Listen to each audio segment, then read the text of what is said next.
ಓಂ ನಮಃ ಶಿವಾಯ. ಭಾರತ್ ಮಾತಾ ಶಿವಶಕ್ತಿ ಅವತಾರ ಪಿತಾಶ್ರೀ ಬ್ರಹ್ಮ ಬಾಬಾರವರ ವಾಣಿ. ಓಂ. ಪಿತಾಶ್ರೀ ಶಿವ ತಂದೆಯ ನೆನಪಿದೆಯೇ? ಮುರಳಿಯ ದಿನಾಂಕ 20/7/2026. ಪ್ರಾತಃ ಕ್ಲಾಸ್. Revise course 16/3/2020.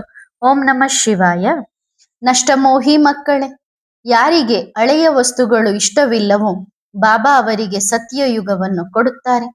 ನಿಮಗೆ ಹಳೆಯ ವಸ್ತುಗಳು ಇಷ್ಟವಿದ್ದರೆ ನೀವು ಹಳೆಯ ವಸ್ತುಗಳನ್ನೇ ಇಟ್ಟುಕೊಳ್ಳಿ.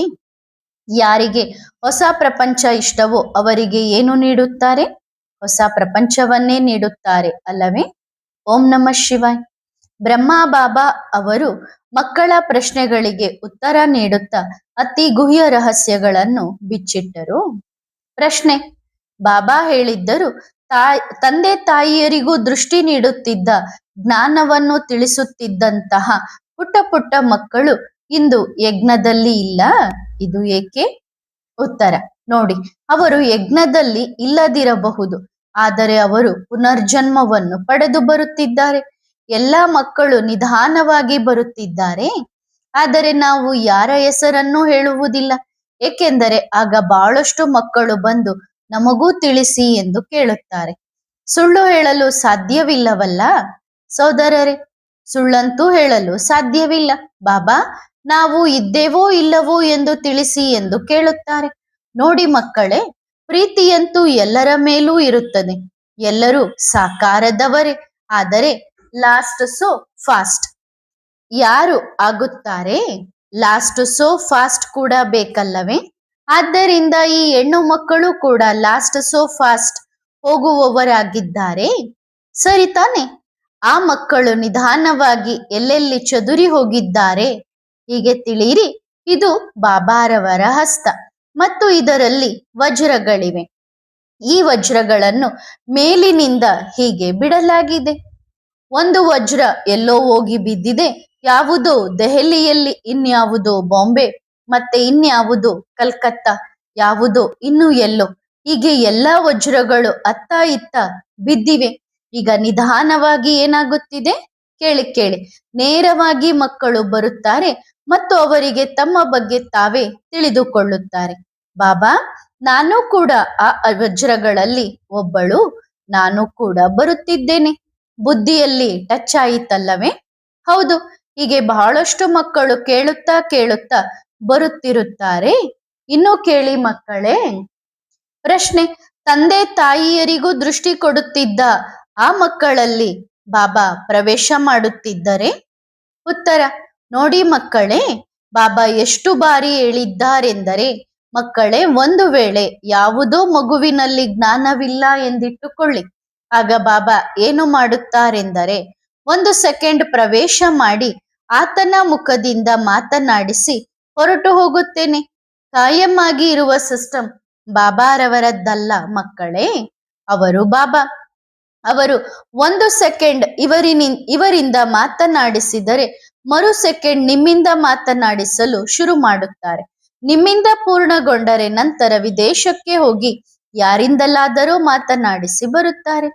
ಬಾಬಾ ಪ್ರವೇಶ ಮಾಡುವುದಿಲ್ಲ, ಕೇವಲ ಮಾತನಾಡಿಸುತ್ತಾರೆಯೇ?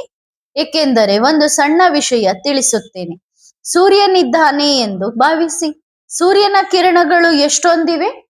ಒಂದು ಕಿರಣ ನಿಮ್ಮ ಮೇಲೆ ಬಿದ್ದಿದೆ, ಇನ್ನೊಂದು ಇವರ ಮೇಲೆ ಬಿದ್ದಿದೆ ಮತ್ತು ಶಾಖ ಇಬ್ಬರಿಗೂ ತಟ್ಟುತ್ತಿದೆ. ಹಾಗಾದರೆ ನಿಮ್ಮೊಳಗೆ ಸೂರ್ಯ ಇದ್ದಾನೆ ಎಂದು ನೀವು ಹೇಳುತ್ತೀರಾ? ಹಾಗಂತೂ ಹೇಳುವುದಿಲ್ಲವಲ್ಲ. ಆ ಶಕ್ತಿಯು ಅಲ್ಲಿ ಕುಳಿತಿದೆ, ಆದರೆ ಅದು ಇಲ್ಲಿಗೆ ಶಕ್ತಿಯನ್ನು ಕಳುಹಿಸುತ್ತಿದೆ. ಈಗ ಒಂದು ಪವರ್ ಹೌಸ್ ಇದೆ ಎಂದುಕೊಳ್ಳಿ. ನನ್ನ ಮನೆಯಲ್ಲೇ ಪವರ್ ಹೌಸ್ ಇದೆ ಎಂದರೆ ಅದು ತಪ್ಪಾಗುತ್ತದೆ. ಪವರ್ ಹೌಸ್ ಎಲ್ಲಿದೆ ಎಂದು ಯಾರಿಗೆ ಗೊತ್ತು? ಆದರೆ ಅದರ ಕರೆಂಟ್ ನಿಮ್ಮ ಮನೆಗೂ ಬರುತ್ತಿದೆ, ಪಕ್ಕದ ಮನೆಗೂ ಬರುತ್ತಿದೆ, ಎದುರಿಗೂ ಬರುತ್ತಿದೆ. ಹೀಗೆ ಆಗುತ್ತದಲ್ಲವೇ?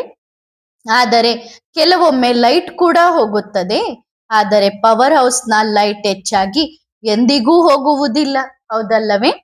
ಈ ಪ್ರಪಂಚದ ಲೈಟ್ ಹೋಗಬಹುದು, ಆದರೆ ಆ ಪವರ್ ಹೌಸ್ ಇದೆಯಲ್ಲವೇ, ಅದರ ಲೈಟ್ ಎಂದಿಗೂ ಹೋಗುವುದಿಲ್ಲ. ಆ ಸೂರ್ಯನ ಒಂದು ಕಿರಣ ಇವರ ಮೇಲೆ ಬೀಳುತ್ತಿದೆ ಎಂದರೆ ಮರು ಸೆಕೆಂಡ್ ಅವರು ನಿಮ್ಮಿಂದ ಮಾತನಾಡಿಸುತ್ತಿದ್ದಾರೆ, ಇವರಿಂದ ಮಾತನಾಡಿಸುತ್ತಿದ್ದಾರೆ. ಇವರಿಂದಲೂ ಮಾಡಿಸುತ್ತಿದ್ದಾರೆ. ಏಕೆಂದರೆ ಯಾರು ಬಹಳ ಪ್ರೀತಿಯಿಂದ ನೆನಪು ಮಾಡುತ್ತಾರೋ ಅವರು ಅಂತಹ ಪೂರ್ಣ ಶಕ್ತಿಯನ್ನು ಬಿಡುತ್ತಾರೆ. ನೀವು ಯಾವ ವಿಷಯದಲ್ಲಿ ಏನು ಹೇಳಿದಿರಿ ಎಂದು ನಿಮಗೂ ತಿಳಿಯುವುದಿಲ್ಲ. ಆದರೆ ಸೂರ್ಯ ಇವರೊಳಗೆ ನುಗ್ಗಿದ್ದಾನೆ ಎಂದರೆ ಅದು ತಪ್ಪಾಗುತ್ತದೆ.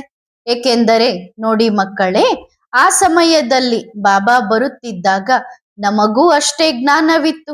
ಆದರೆ ಈಗ ನಮ್ಮ ಶರೀರ ಬಿಟ್ಟ ನಂತರ ಎಂತೆಂತಹ ರಹಸ್ಯಗಳು ಬಯಲಾದವು. ಬಹಳ ಅದ್ಭುತ. ನಾವಂತೂ ಹೀಗಾಗಿ ಬಿಟ್ಟೆವು. ಬಾಬಾ, ಹೀಗೂ ಆಗುತ್ತದೆಯೇ, ಹೀಗೂ ಆಗುತ್ತದೆಯೇ, ಇದೂ ಆಗುತ್ತದೆಯೇ? ಮೊದಲು ಸ್ವಲ್ಪನಾದರೂ ತಿಳಿದಿತ್ತೆ, ಈಗ ಸಂಪೂರ್ಣವಾಗಿ ತಿಳಿದಿದೆ. ಆದರೆ ಬಾಬಾ ಹೇಳುತ್ತಾರೆ, ಇಲ್ಲ ಮಕ್ಕಳೇ, ಎಷ್ಟು ಅಗತ್ಯವಿದೆಯೋ ಅಷ್ಟು ಮಾತ್ರ ತಿಳಿಸಿ, ಹೆಚ್ಚು ತಿಳಿಸಬೇಡಿ. ಎಷ್ಟು ಅಗತ್ಯವಿದೆಯೋ, ಮಕ್ಕಳ ಬುದ್ಧಿಯ ಬೀಗ ಎಷ್ಟು ತೆರೆಯುತ್ತದೆಯೋ ಅಷ್ಟನ್ನೇ ತಿಳಿಸುತ್ತೇವೆ, ಹೌದಲ್ಲವೇ? ಮೊದಲು ಸಣ್ಣ ಹೊಟ್ಟೆ ಇತ್ತು, ಈಗ ದೊಡ್ಡ ಹೊಟ್ಟೆಯಾಗಿದೆ. ದೊಡ್ಡ ಹೊಟ್ಟೆ ಎಂದರೆ ರಹಸ್ಯಗಳನ್ನು ಅಡಗಿಸಿಕೊಳ್ಳುವಂಥದ್ದು, ಸರಿತಾನೆ ಮಕ್ಕಳೇ? ಹೌದು. ಇದಕ್ಕಾಗಿ ಏನು ಹೇಳುತ್ತಾರೆ? ದೊಡ್ಡ ಹೊಟ್ಟೆ ಇಟ್ಟುಕೊಂಡು ತಿರುಗುತ್ತಾರೆ ಎಂದು. ದೊಡ್ಡ ಹೊಟ್ಟೆಯ ಗಾಯನವೇಕಿದೆ? ಏಕೆಂದರೆ ಆ ದೊಡ್ಡ ಹೊಟ್ಟೆಯಲ್ಲಿ ಎಲ್ಲವೂ ಅಡಗುತ್ತದೆ. ಪ್ರಶ್ನೆ, ಬಾಬಾ, ನೀವು ಶರೀರ ಬಿಟ್ಟಾಗ ಅದು ತಾನಾಗಿಯೇ ಬಿಟ್ಟಿತೆ ಅಥವಾ ಹೇಗೆ ಬಿಟ್ಟಿತ್ತು? ಉತ್ತರ, ಒಳ್ಳೆಯದು. ಆ ಸಮಯದಲ್ಲಿ ನಮಗೆ ತಿಳಿದಿತ್ತು, ಈಗ ನಾನು ಹೋಗುವ ಸಮಯ ಬಂದಿದೆ ಎಂದು. ಮತ್ತು ಶರೀರ ಬಿಡುವ ಮೊದಲು ಬಹಳ ಕೆಮ್ಮು ಬರುತ್ತಿತ್ತು, ಬಹಳ ತೊಂದರೆಯಾಗುತ್ತಿತ್ತು. ವಾದ್ಯ ಹಾಳಾಗಿತ್ತು, ಅಂದ್ರೆ ಶರೀರ ಹಾಳಾಗಿತ್ತು. ಈಗ ವ್ಯವಹಾರವನ್ನು ಯಾರಿಗೆ ಒಪ್ಪಿಸಬೇಕು? ಆ ಸ್ಥಿತಿ ಆಗ ಅಲ್ಲಿತ್ತು. ಆಗಲೇ ತಾನೇ ಸತ್ಯಯುಗದಲ್ಲಿ ಇರಲು ಸಾಧ್ಯ. ಸತ್ಯಯುಗದಲ್ಲೂ ಸಂಸ್ಕಾರವನ್ನು ತೆಗೆದುಕೊಂಡು ಹೋಗುತ್ತೇವೆ ಅಲ್ಲವೇ? ಅಲ್ಲಿ 7 ದಿನಗಳ ಮೊದಲೇ ಇದು ತಿಳಿಯುತ್ತದೆ, ಈಗ ಹೋಗಬೇಕೆಂದು. ನೋಡಿ ಸಹೋದರರೇ, ಎಲ್ಲರಿಗೂ ಅವರವರದ್ದನ್ನು ಕೊಟ್ಟು ಬಿಡೋಣ, ಬನ್ನಿ ನಿಮ್ಮ ವ್ಯವಹಾರವನ್ನು ನೀವು ಸಂಭಾಳಿಸಿ ಎಂದು. ಹೀಗೆ ಮೊದಲೇ ತಿಳಿದು ಹೋಗುತ್ತದೆ. ಪ್ರಶ್ನೆ, ಬಾಬಾರವರಿಗೆ ಹಾರ್ಟ್ ಅಟ್ಯಾಕ್ ಆಗಿತ್ತು ಎಂದು ಹೇಳುತ್ತಾರಲ್ಲವೇ, ಅದು ತಪ್ಪು ತಾನೇ ಬಾಬಾ? ಉತ್ತರ, ಹಾರ್ಟ್ ಅಟ್ಯಾಕ್ ಆಗಿತ್ತು ಎಂದು ಯಾರು ಹೇಳಿದರು? ಮಕ್ಕಳು ಏನೇನೋ ಹೇಳುತ್ತಾರೆ. ಹಾರ್ಟ್ ಅಟ್ಯಾಕ್ ಏಕೆ ಆಗುತ್ತದೆ ಹೇಳಿ? ಅದ್ಭುತವಾದ ಮಾತು. ಯಾರೋ ಹೇಳಿದರು, ಬಾಬಾ, ನಾವು ಮೊದಲ ಬಾರಿಗೆ ಕೇಳುತ್ತಿದ್ದೇವೆ. ನಾವು ಕೂಡ ಮೊದಲ ಬಾರಿಗೆ ಕೇಳುತ್ತಿದ್ದೇವೆ ಹಾರ್ಟ್ ಅಟ್ಯಾಕ್ ಆಗಿತ್ತು ಎಂದು. ಮಕ್ಕಳು ಹೇಳಿದರು, ನಿಮಗೆ ಅಟ್ಯಾಕ್ ಆಯಿತು ಮತ್ತು ನಿಮಗೆ ಗೊತ್ತೇ ಇಲ್ಲ. ಅರೆ ನೋಡಿ, ನಮಗೆ ತಿಳಿದಿಲ್ಲ. ವಾ, ಮಕ್ಕಳು ಬಹಳ ಅದ್ಭುತವಾಗಿದ್ದಾರೆ. ನೀವು ಇನ್ನು ಏನೇನೋ ಹೇಳುತ್ತೀರಿ. ಹಳೆಯ ವಸ್ತುಗಳಿಂದ ಮೋಹವನ್ನು ತೆಗೆಯಬೇಕು ಎಂದು ಬಾಬಾ ಹೇಳಿದ್ದಾರೆ. ಈಗ ಮಧುಬನದಲ್ಲಿ ನೋಡಿದರೆ ಹಳೆಯ ಕುರ್ತಾ ಇಟ್ಟಿದ್ದಾರೆ, ಇನ್ನು ಏನೇನೋ ಇಟ್ಟಿದ್ದಾರೆ. ಅಷ್ಟೊಂದು ಸಣ್ಣ ಗೀತೆಯನ್ನು ಇಟ್ಟಿದ್ದಾರೆ, ಎಲ್ಲವನ್ನು ಜೋಪಾನವಾಗಿ ಇಟ್ಟಿದ್ದಾರೆ. ಈಗ ಏನು ಮಾಡುತ್ತಾರೆ? ಅದರ ತುಂಡನ್ನು ಮಾರುತ್ತಾರೆಯೇ? ಏನು ಮಾಡುತ್ತಾರೆ? ಇದು ನೋಡಿ, ಇದು ಯಾರದ್ದು? ಇದು ಬ್ರಹ್ಮ ಬಾಬಾರವರದ್ದು. ಇದು ಯಾರ ಕುರ್ತಾ ಎಂದು ಗೊತ್ತೇ? ಬ್ರಹ್ಮ ಬಾಬಾರವರದ್ದು. ಮತ್ತು ಇದು ಯಾರದ್ದು ಎಂದು ಹೇಳಿ? ಹಳೆಯ ಪ್ರಪಂಚವನ್ನು ಬಿಡಿ ಎಂದು ಬಾಬಾ ಹೇಳುತ್ತಾರೆ. ಆದರೆ ಎಲ್ಲರೂ ಹಳೆಯ ವಸ್ತುಗಳನ್ನು ಹಿಡಿದು ಕುಳಿತಿದ್ದಾರೆ. ಇದೇನು? ಇದು ಸಿಲುಕಿಕೊಳ್ಳುವುದು. ನೀವು ಈಗ ಇದರಲ್ಲೇ ಸಿಲುಕಿಕೊಂಡರೆ ನಂತರ ಹೊಸ ಪ್ರಪಂಚ ಹೇಗೆ ಬರುತ್ತದೆ? ನೀವು ಒಂದು ಕುರ್ತಾದಲ್ಲಿ ಸಿಲುಕಿಕೊಂಡಿರಿ, ನೀವು ಒಂದು ಸಣ್ಣ ಲಾಟಿಯಲ್ಲಿ ಸಿಲುಕಿಕೊಂಡಿರಿ. ನಾವಂತೂ ಎಲ್ಲವನ್ನೂ ಬಿಟ್ಟೆವು. ಹೇಳಿ, ಇದು ಅದ್ಭುತವಾದ ಮಾತಲ್ಲವೇ? ಎಲ್ಲಾ ವಸ್ತುಗಳ ಜೊತೆಗೆ ಸಂಸ್ಕಾರ ಮಾಡಬೇಕಿತ್ತು, ಆದರೆ ಉಳಿಸಿ ಉಳಿಸಿ ಇಟ್ಟುಕೊಂಡಿದ್ದಾರೆ. ನಂತರ ಇದಕ್ಕೇನೆನ್ನಬೇಕು? ಆ ಕಲ್ಲುಗಳಿಂದ ಅನುಭವವಾಗುತ್ತದೆ. ಯಾವುದನ್ನು ಹೊಡೆದಿದ್ದೇವೋ ಮತ್ತು ಯಾವುದರಲ್ಲಿ ಬೆವರು ಹರಿಸಿದ್ದೇವೋ ಅದರಿಂದ ಬರುತ್ತದೆ. ಇನ್ನು ಯಾವುದರಿಂದ ಹೇಗೆ ಬರುತ್ತದೆ ಹೇಳಿ? ಸರಿ, ಅದು ಮಕ್ಕಳ ಬುದ್ಧಿ. ಈಗ ಅವರಿಗೆ ಹಳೆಯ ಪ್ರಪಂಚವೇ ಚೆನ್ನಾಗಿ ಕಾಣಿಸುತ್ತಿದೆ, ಹಳೆಯ ವಸ್ತುಗಳೇ ಇಷ್ಟವಾಗುತ್ತಿವೆ ಎಂದರೆ ಸರಿ ತಾನೆ? ಹಳೆಯ ವಸ್ತುಗಳನ್ನೇ ತೆಗೆದುಕೊಳ್ಳಲಿ. ಮತ್ತು ಯಾರಿಗೆ ಹಳೆಯ ವಸ್ತುಗಳು ಇಷ್ಟವಿಲ್ಲವೋ ಅವರಿಗೆ ಸತ್ಯಯುಗವನ್ನು ನೀಡುತ್ತೇವೆ.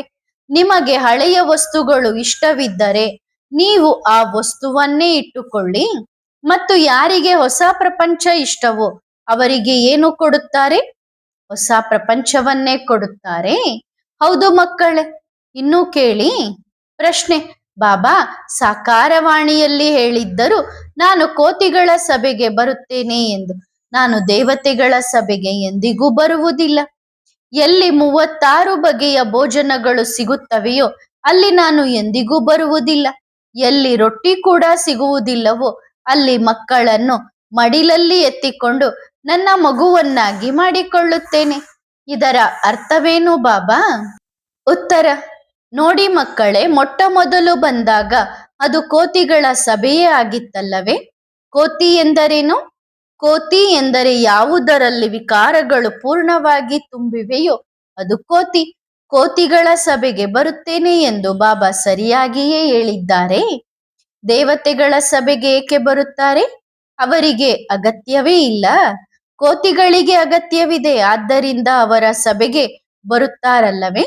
ಕೋತಿ ಎಂದರೆ ಪತಿತರು, ಪತಿತ ಬುದ್ಧಿಯವರು. ಅವರು ಕೂಗುತ್ತಿದ್ದಾರೆ, ಹೇ ಭಗವಂತ ಬಾ ಎಂದು, ಹೌದಲ್ಲವೇ? ಇದು ಕೋತಿಗಳ ಸಭೆಯಾಗಿದೆ. ಇದಕ್ಕಾಗಿಯೇ ಭಕ್ತಿ ಮಾರ್ಗದಲ್ಲಿ ಗಾಯನವಿತ್ತು ರಾಮನು ವಾನರ ಸೇನೆಯಲ್ಲಿ ಕಾಡಿಗೆ ಬಂದನು ಎಂದು. ಬಾಬಾ ಬಂದಾಗ ಆ ಸಮಯದಲ್ಲಿ ಬಾಬಾರವರ ಪಾತ್ರ ನಡೆದಾಗ, ಬೆಗ್ಗರಿ ಪಾರ್ಟ್ ನಡೆದಾಗ ಏನಾಯಿತು? ಆ ಸಮಯದಲ್ಲಿ ತಿನ್ನಲು ಏನೂ ಇರಲಿಲ್ಲ, ರೊಟ್ಟಿ ಕೂಡ ಇರಲಿಲ್ಲ. ಬಾಬಾ ಹೇಳುವ ಪಾಯಿಂಟ್ ಇದೆಯಲ್ಲವೇ? ಒಂದು ಪಾಯಿಂಟ್ ಮೊದಲಿನದ್ದು ಹೇಳುತ್ತಾರೆ, ಇನ್ನೊಂದು ಮಧ್ಯದ ಬಗ್ಗೆ ಹೇಳುತ್ತಾರೆ, ಮೂರನೆಯದು ಅಂತ್ಯದ ಬಗ್ಗೆ ಹೇಳುತ್ತಾರೆ, ಮತ್ತು ಮಕ್ಕಳು ಅದರಲ್ಲಿ ಗೊಂದಲಕ್ಕೊಳಗಾಗುತ್ತಾರೆ. ಇದನ್ನು ಹೇಳಿದರು, ಇದನ್ನು ಹೇಳಿದರು, ನಂತರ ಇದನ್ನು ಹೇಳಿದರು ಎಂದು. ಉದಾಹರಣೆಗೆ, ಇದು ಇಡೀ ದೊಡ್ಡ ಪತ್ರ ಎಂದುಕೊಳ್ಳಿ. ಆ ಪತ್ರದ ಕೇವಲ ಒಂದು ಪಾಯಿಂಟ್ ನಿಮಗೆ ಹೇಳುತ್ತಾರೆ. ಈಗ ಇಡೀ ಪತ್ರವನ್ನು ನೀವು ಅರ್ಥ ಮಾಡಿಕೊಳ್ಳಬೇಕು. ಇದು ಬಾಬಾರವರ ರಹಸ್ಯ ಮತ್ತು ಇದು ಸಿಸ್ಟಮ್. ಅವರು ವಿಸ್ತಾರಕ್ಕೆ ಎಂದಿಗೂ ಹೋಗುವುದಿಲ್ಲ. ನೀವು ಯಾವಾಗ ವಿಸ್ತಾರವಾಗಿ ನೋಡಿದ್ದೀರಿ? ಒಬ್ಬ ಶೋಭಾ ಮಗುವಿನಲ್ಲಿ ಅಂದ್ರೆ ಗುಲ್ಜಾರ್ ದಾದಿಯಲ್ಲಿ ಬಂದಾಗ ವಿಸ್ತಾರ ಮಾಡಬೇಕಿತ್ತು. ಆಗ ಬಾಬಾ ಮಕ್ಕಳೊಂದಿಗೆ ಆಟವಾಡುತ್ತಿದ್ದರು, ಪಾಲನೆ ಮಾಡುತ್ತಿದ್ದರು. ಬಾಬಾ ಬರುತ್ತಿದ್ದರು, ನಾವು ಬರುತ್ತಿದ್ದೆವು, ಜ್ಞಾನದ ರಹಸ್ಯಗಳು ಬಯಲಾಗುತ್ತಿದ್ದವು. ಆದರೆ ವರ್ತಮಾನ ಸಮಯದಲ್ಲಿ ನೋಡಿ, ಬಾಬಾ ಇಡೀ ಪೇಜಿನ ಒಂದು ವಾಣಿಯನ್ನು ಹೇಳುತ್ತಾರೆ, ಮತ್ತು ಈ ಒಂದೊಂದು ಸಾಲು ಇದೆಯಲ್ಲವೇ, ಒಂದೊಂದು ಅಕ್ಷರವಿದೆಯಲ್ಲವೇ, ಇದರಲ್ಲಿ ಸಂಪೂರ್ಣ ರಹಸ್ಯ ಅಡಗಿದೆ. ಬಾಬಾ ಹೇಳಿದರು, ನಾನು ಕೋತಿಗಳ ಸಭೆಗೆ ಬರುತ್ತೇನೆ ಎಂದು. ಈಗ ಕೋತಿಗಳೇನು ಹಸಿದಿದ್ದವೇ? ತಿನ್ನುತ್ತಿದ್ದವು, ಆದ್ದರಿಂದಲೇ ಇದ್ದವಲ್ಲವೇ ಬದುಕಿದ್ದವು. ಈಗ ರೊಟ್ಟಿ ಕೂಡ ಇಲ್ಲದಿದ್ದರೆ ಏನು ಮಾಡುತ್ತಿದ್ದರು? ಆದರೆ ಯಾವಾಗ ಬೆಗ್ಗರಿ ಪಾರ್ಟ್ ನಡೆಯಿತೋ ಅದಕ್ಕಾಗಿ ಬಾಬಾ ಈ ಶಬ್ದವನ್ನು ಬಳಸಿದರು. ಆದರೆ ಅದರ ಹಿಂದೆ ಇನ್ನೂ ಕೆಲವು ರಹಸ್ಯಗಳಿವೆ, ಅದನ್ನು ಮುಂದೆ ಅವಶ್ಯವಾಗಿ ತಿಳಿಸುತ್ತೇವೆ. ಸರಿ ತಾನೆ? ಇವತ್ತಿನ ಪ್ರಪಂಚದಲ್ಲಿ ಒಂದು ಶಬ್ದಕ್ಕೆ ಹಲವು ಅರ್ಥಗಳು ಹೊರಡುತ್ತವೆ, ಹೌದಲ್ಲವೇ ಮಕ್ಕಳೇ? ಮಕ್ಕಳು ಕೇವಲ ಇದೇ ಸಾಲನ್ನು ಹಿಡಿದು ಕುಳಿತರೆ, ಇದನ್ನೇ ಹೇಳಿದ್ದರು ಮತ್ತು ಇದೇ ಆಗಬೇಕು ಎಂದರೆ ಅದು ತಪ್ಪಾಗುತ್ತದೆ. ಏಕೆಂದರೆ ಬಾಬಾರವರ ಒಂದೊಂದು ಶಬ್ದಕ್ಕೂ ಹಲವು ಅರ್ಥಗಳಿರುತ್ತವೆ. ಅರ್ಥವಾಯಿತಲ್ಲವೇ ಮಕ್ಕಳೇ? ಈಗ ಇವರು ಹೇಳುತ್ತಾರೆ ಬಾಬಾ ಮಧುಬನಕ್ಕೆ ಬರುತ್ತಾರೆ ಎಂದು. ಇದು ಮೂರ್ಖತನದ ಮಾತು. ಬಾಬಾ ಪರಮಧಾಮವನ್ನೇ ಬಿಡಬಲ್ಲರು ಎಂದ ಮೇಲೆ ಮಕ್ಕಳಿಗಾಗಿ ಮಧುಬನವನ್ನೇನು ದೊಡ್ಡ ವಿಷಯವೇ? ಅದನ್ನು ಚಿನ್ನದ ಅರಮನೆಯನ್ನಾಗಿ ಮಾಡಿ ಹೇಳುತ್ತಾರೆ, ನಿಮಗೆ ಬಿಡುವ ಅಗತ್ಯವೇನಿತ್ತು, ಇದು ಚಿನ್ನದ್ದಾಗಿತ್ತು ಎಂದು. ಸೋದರರೇ, ನೀವು ಬಿಡಿ, ನಮ್ಮ ಬಾಬಾ ಬಿಟ್ಟರು, ನೀವು ಬಿಟ್ಟು ನೋಡಿ. ಆದರೆ ಹಳೆಯ ವಸ್ತುವಿನಲ್ಲಿ ಸಿಲುಕಿಕೊಳ್ಳುವುದು ಬಹಳ ಇಷ್ಟವಾಗಿದೆ. ಬಿಡುವುದು ಎಂದರೇನು? ಬುದ್ಧಿಯಿಂದ ಬಿಡುವುದು. ಅದರಲ್ಲೇ ಸಿಲುಕಿಕೊಂಡಿದ್ದಾರೆ. ಈಗ ಏನು ಹೇಳಲಿ? ನಮ್ಮ ಬಾಬಾ ಕರಾಚಿಯಲ್ಲೇ ಬಂದಿದ್ದರು. ಮಧುಬನ ಬಾಬಾರನ್ನು ಸೃಷ್ಟಿಸಿದೆಯೇ ಅಥವಾ ಬಾಬಾ ಮಧುಬನವನ್ನೇ? ಯಾರನ್ನು ಸೃಷ್ಟಿಸಿದರು? ಬಾಬಾ ಮಧುಬನವನ್ನು ಸೃಷ್ಟಿಸಿದರು. ಮಧುಬನ ಬಾಬಾರನ್ನು ಸೃಷ್ಟಿಸಲಿಲ್ಲ. ಬಾಬಾ ಎಷ್ಟು ಜಾಗಗಳಿಗೆ ಬಂದರು, ಎಷ್ಟು ಸುದೀರ್ಘ ಪಾತ್ರ ನಡೆಯಿತು ನೋಡಿ. ಕರಾಚಿಯಲ್ಲಿ, ಅದರ ನಂತರ ಬಾಂಬೆಯಲ್ಲಿಯೂ, ಅದರ ನಂತರ ಬಾಬಾ ದೆಹಲಿಗೂ ಬಂದರು. ಈಗ ಏನೆನ್ನುತ್ತೀರಿ? ಪ್ರಶ್ನೆ. ಒಂದು ಅವ್ಯಕ್ತ ಮುರಳಿಯಲ್ಲಿ ಬಾಬಾ ಹೇಳಿದ್ದರು, ತಂದೆ ದೆಹಲಿಗೆ ಬಂದಿದ್ದಾರೆ, ದೆಹಲಿಗೆ ಬಂದಿದ್ದಾರೆ ಎಂದು ಎಷ್ಟು ಬಾರಿ ಹೇಳಿದರು? ಇದರ ಅರ್ಥವೇನು ಬಾಬಾ? ಉತ್ತರ. ಅದು ದೊಡ್ಡ ರಹಸ್ಯದ ಮಾತು ಮತ್ತು ಮಕ್ಕಳಿಗನಿಸುತ್ತದೆ ಬಾಬಾರವರಿಗೆ ತಾವು ಏನು ಹೇಳುತ್ತಿದ್ದೇವೆ ಎಂದು ಅರ್ಥವಾಗುತ್ತಿಲ್ಲ ಎಂದು.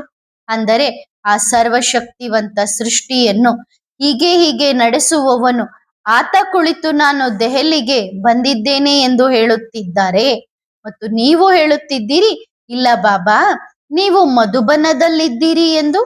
ಅಂದ್ರೆ ಬಾಬಾ ಅವಾಗ 2017ರಲ್ಲಿ ನಾನು ದೆಹಲಿಯಲ್ಲಿ ಬಂದಿದ್ದೀನಿ ಅಂತ ಮಧುಬನದ ಸ್ಟೇಜ್ ನಲ್ಲಿ ಹೇಳ್ತಾ ಇದ್ರು.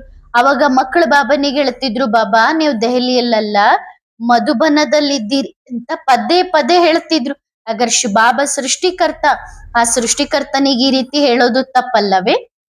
ಏಕೆಂದರೆ ಬಾಬಾ ಪದೇ ಹೇಳುತ್ತಿದ್ದರು ದೆಹಲಿಗೆ ಹೋಗಬೇಕು, ದೆಹಲಿಗೆ ಹೋಗಬೇಕು. ದೆಹಲಿ ಎಂದರೇನು? ಫರಿಸ್ತಾನ, ಸ್ವರ್ಗ. ಪದೇ ಏಕೆ ನೆನಪಿಸುತ್ತಿದ್ದರು? ಮಕ್ಕಳೇ ಈಗ ಸಮಯ ಬಂದಿದೆ, ದೆಹಲಿಗೆ ಹೋಗಬೇಕು. ಆದರೆ ಮಕ್ಕಳಿಗೆ ನೆನಿಸಿತು, ಬಾಬಾ ಮರೆತು ಬಿಟ್ಟರು. ಇದು ಬಹಳ ಅದ್ಭುತವಾಗಿ ಅನಿಸಿತು. ಬಾಬಾ ತಾವು ಎಲ್ಲಿ ಕುಳಿತಿದ್ದೇವೆ ಎಂದು ಮರೆತು ಬಿಟ್ಟರೆ? ಬಾಬಾ ಸಂಪೂರ್ಣವಾಗಿ ದೆಹಲಿಯಲ್ಲೇ ಕುಳಿತಿದ್ದಾರೆ. ದೆಹಲಿ ಎಂದರೆ ಫರಿಸ್ತಾನ, ಸ್ವರ್ಗ. ಈ ಇಡೀ ವಿಶ್ವವೇ ಏನಾಗಲಿದೆ? ದೆಹಲಿ ಆಗಲಿದೆ, ಸಂಪೂರ್ಣ ಫರಿಸ್ತಾನ ಆಗಲಿದೆ. ಈಗ ದೆಹಲಿಯಲ್ಲಿ ಕುಳಿತಿದ್ದೇನೆ. ಅವರು ಹೇಳಿದರು, ಈಗ ದೆಹಲಿಯಲ್ಲಿ ಕುಳಿತಿದ್ದೇನೆಯೇ? ದೆಹಲಿ ಎಂದರೇನು? ಈಗ ಸತ್ಯಯುಗದಲ್ಲಿ ಇದು ಮೌಂಟ್ ಅಬು ಅಥವಾ ಇದು ಬಾಂಬೆ ಅಥವಾ ಇದು ಕಲ್ಕತ್ತಾ ಎಂದು ಹೇಳುತ್ತಾರೆಯೇ? ಹಾಗೆ ಹೇಳುವುದಿಲ್ಲವಲ್ಲ, ಒಂದೇ ಇರುತ್ತದೆ, ಅದು ದೆಹಲಿ. ಈಗ ದೆಹಲಿಗೆ ಹೋಗಬೇಕು. ಬಾಬಾ ಪದೇ ಹೇಳುತ್ತಿದ್ದಾರೆ ಈಗ ದೆಹಲಿಗೆ ಹೋಗಬೇಕು ಎಂದು. ಮಕ್ಕಳು ಹೇಳುತ್ತಾರೆ ಇಲ್ಲ ನೀವು ಮಧುಬನಕ್ಕೆ ಬಂದಿದ್ದೀರಿ ಎಂದು ಬಾಬನಿಗೆ ಪದೇ ಹೇಳುತ್ತಿದ್ದರು. ಅರೆ ಮಧುಬನದಲ್ಲಿ ಶರೀರ ಕುಳಿತಿದೆ, ಆದರೆ ಈಗ ದೆಹಲಿಗೆ ಹೋಗುವ ತಯಾರಿ ಬಂದಿದೆ. ಸರಿ ತಾನೆ ಮಕ್ಕಳೇ? ಅದಕ್ಕೆ ಹೇಳುತ್ತಾರಲ್ಲವೇ ಈಗ ಮಕ್ಕಳು ತಂದೆಗೂ ತಂದೆಯಾಗಿ ಬಿಟ್ಟರು. ಸರಿ ತಾನೆ? ಬಾಬಾ ಒಂದು ಮಿತಿಯವರೆಗೆ ಮಕ್ಕಳನ್ನು ತಂದೆಯನ್ನಾಗಿ ಮಾಡುತ್ತಾರೆ, ನಂತರ ಮಕ್ಕಳನ್ನು ಬಿಟ್ಟು ಹೋಗುತ್ತಾರೆ. ಅದು ಅವರದೇ ಆದ ರೀತಿಯಲ್ಲಿ. ದೆಹಲಿ ಎಂದರೆ ಅದು ಹೌದಲ್ಲವೇ ಬಾಬಾ? ತಂದೆಯ ಹೃದಯವನ್ನು ಗೆಲ್ಲುವವಳು ದೆಹಲಿ. ಹಾಗಾಗಿ ಆ ಸಾಕಾರ ತನುವು ದೆಹಲಿಯೇ ಆಯಿತಲ್ಲವೇ? ಹೌದು, ಅದು ದೆಹಲಿಯೇ ಆಯಿತು. ನೋಡಿ, ತಂದೆಯ ಹೃದಯದ ಮೇಲೆ ಏರುವವರು, ತಂದೆಯ ಹೃದಯವನ್ನು ಗೆಲ್ಲುವವರು ಬಾಬಾ ದೆಹಲಿಗೆ ಬಂದಿದ್ದಾರೆ. ಆದರೆ ಬಾಬಾ ಪದೇ ಆ ಸಮಯದಲ್ಲಿ ರಾಜಧಾನಿಯ ಕಡೆಗೆ ಇಶಾರೆ ಮಾಡುತ್ತಿದ್ದರು. ತಂದೆಯ ಹೃದಯ ಗೆಲ್ಲುವ ದೆಹಲಿಯವರೇ ಎಂದು ಬಾಬಾ ಹಾಗೆ ಹೇಳುತ್ತಿದ್ದರು. ಆ ಸಮಯದಲ್ಲಿ ಬಾಬಾ ಪದೇ ರಾಜಧಾನಿಯ ಕಡೆಗೆ ಸೂಚನೆ ಮಾಡುತ್ತಿದ್ದರು. ಆದರೆ ಬಾಬಾರವರ ರಹಸ್ಯವನ್ನು, ಬಾಬಾರವರ ಗುಟ್ಟನ್ನು ಪ್ರತಿಯೊಬ್ಬರು ಅರ್ಥ ಮಾಡಿಕೊಳ್ಳಲು ಸಾಧ್ಯವಿಲ್ಲ. ಇದು ಬೇಹದ್ದಿನ ಮಾತು. ಅದನ್ನೇ ಹೇಳುತ್ತಿರುವುದು ಮಕ್ಕಳೇ. ಬಾಬಾರವರ ಒಂದು ಶಬ್ದಕ್ಕೆ ಹಲವು ಅರ್ಥಗಳು ಹೊರಡುತ್ತವೆ. ಭಕ್ತಿ ಮಾರ್ಗದಲ್ಲೂ ಇಂತಹ ಕಥೆಗಳಿವೆ.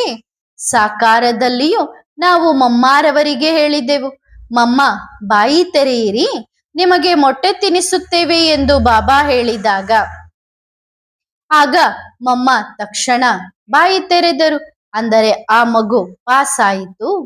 ಏಕೆಂದರೆ ಆ ಮಗುವಿಗೆ ತಂದೆಯ ಮೇಲೆ ಸಂಪೂರ್ಣ ನಿಶ್ಚಯವಿತ್ತು. ಅಂದ್ರೆ ಮಮ್ಮಾನಿಗೆ ಬಾಬನ್ ಮೇಲೆ ಸಂಪೂರ್ಣ ನಿಶ್ಚಯವಿತ್ತು. ಮತ್ತು ಇವತ್ತಿನ ಮಕ್ಕಳಿಗೆ ಹೇಳಿದರೆ ಬನ್ನಿ ಇದನ್ನು ತಿನ್ನಿ ಎಂದು, ಅರೆ ಇವರು ಖಂಡಿತ ಭಗವಂತನಾಗಿರಲು ಸಾಧ್ಯವಿಲ್ಲ, ಇವರು ಮೊಟ್ಟೆ ತಿನ್ನಿ ಎಂದು ಹೇಳುತ್ತಿದ್ದಾರೆ, ಇವರ ಹತ್ತಿರ ಹೋಗಲೇಬೇಡಿ ಎನ್ನುತ್ತಾರೆ. ಮತ್ತು ತಂದೆ ಪರೀಕ್ಷೆ ತೆಗೆದುಕೊಳ್ಳುತ್ತಾರೆ. ನೋಡಿ, ತಂದೆಗೂ ಗೊತ್ತಿತ್ತು, ಮಗುವಿಗೂ ಗೊತ್ತಿತ್ತು, ನನ್ನ ಬಾಬಾ ಯಾವುದನ್ನು ತಪ್ಪು ಮಾಡಲು ಬಿಡುವುದಿಲ್ಲ ಎಂದು. ಆ ಮಗು ಬಾಬಾ ಏನು ಮಾಡುತ್ತಿದ್ದಾರೆ ಎಂದು ನೋಡಲಿಲ್ಲ. ಆಕೆ ನೋಡಿದ್ದು ನನಗೆ ತಂದೆಯ ಮೇಲೆ ಸಂಪೂರ್ಣ ನಿಶ್ಚಯವಿದೆ ಎನ್ನುವುದನ್ನು. ಮತ್ತು ಇವತ್ತಿನ ಮಕ್ಕಳು ಅಂದ್ರೆ ಮಮ್ಮ ನೋಡಿದ್ದು ಬಾಬನ್ ಮೇಲೆ ಸಂಪೂರ್ಣ ನಿಶ್ಚಯ. ಮತ್ತು ಇವತ್ತಿನ ಮಕ್ಕಳೇನು ಹೇಳುತ್ತಾರೆ, ಇಲ್ಲ ಬಾಬಾ ನೀವು ಇಲ್ಲಿಲ್ಲ, ಇಲ್ಲಿ ಎಂದು. ಬಾಬಾ ಏನು ಹೇಳಲು ಬಯಸುತ್ತಿದ್ದಾರೆ ಎಂದು ಅರ್ಥ ಮಾಡಿಕೊಳ್ಳಿ. ನೀವು ಅರ್ಥ ಮಾಡಿಕೊಳ್ಳಬೇಕಾದ ವಿಷಯಗಳು. ಆದ್ದರಿಂದ ಬಾಬಾ ಹೇಳುತ್ತಾರೆ, ಕೋಟಿಯಲ್ಲಿ ಕೆಲವರು, ಕೆಲವರಲ್ಲಿ ಕೆಲವರು, ಯಾರೋ ಒಬ್ಬರು ಭಾಗ್ಯವನ್ನು ಪಡೆದುಕೊಳ್ಳುತ್ತಾರೆ. ಒಳ್ಳೆಯದು ಮಕ್ಕಳೇ. ಆತ್ಮಿಕ ಮಕ್ಕಳು ಆತ್ಮಿಕ ತಂದೆಗೆ ಮಾಡುವ ನೆನಪು, ಪ್ರೀತಿ ಮತ್ತು ನಮಸ್ತೆ. ಧನ್ಯವಾದ ಬಾಬಾ, ಶುಕ್ರಿಯಾ. ವರದಾನ: ಮಾಯಾಜೀತ್ ಭವ. ನಿಮ್ಮನ್ನು ನೀವು ಕೇವಲ ಕುಮಾರ ಅಥವಾ ಕುಮಾರಿ ಎಂದು ತಿಳಿದುಕೊಂಡರೆ ಮಾಯೆ ಬರುತ್ತದೆ. ನೀವು ಆದಿದೇವನ ಮಕ್ಕಳು, ಮಾಸ್ಟರ್ ಆದಿದೇವ, ಆದಿದೇವಿಯರು. ನೀವು ಪ್ರಭು ರತ್ನಗಳು, ಈಶ್ವರನ ರತ್ನಗಳು, ಆದಿರತ್ನಗಳೆಂದು ತಿಳಿದುಕೊಂಡರೆ ನಿಮ್ಮ ಜೀವನದ ಮೌಲ್ಯವನ್ನು ನೀವು ತಿಳಿಯುವಿರಿ. ನೀವು ಮಾಡುವ ಯಾವುದೇ ಕಾರ್ಯವು ಸಮರ್ಥವಾಗಿರುತ್ತದೆ, ವ್ಯರ್ಥವಾಗುವುದಿಲ್ಲ. ನಿಮ್ಮನ್ನು ನೀವು ಎಂದಿಗೂ ಫ್ರೀಯಾಗಿ ಇಟ್ಟುಕೊಳ್ಳಬೇಡಿ. ಎಷ್ಟು ಸೇವೆಯಲ್ಲಿ ಬ್ಯುಸಿಯಾಗಿರುತ್ತೀರೋ ಅಷ್ಟು ಮಾಯಾಜೀತ್ ಆಗಿರುವಿರಿ. ಒಳ್ಳೆಯದು. ಓಂ ನಮಃ ಶಿವಾಯ.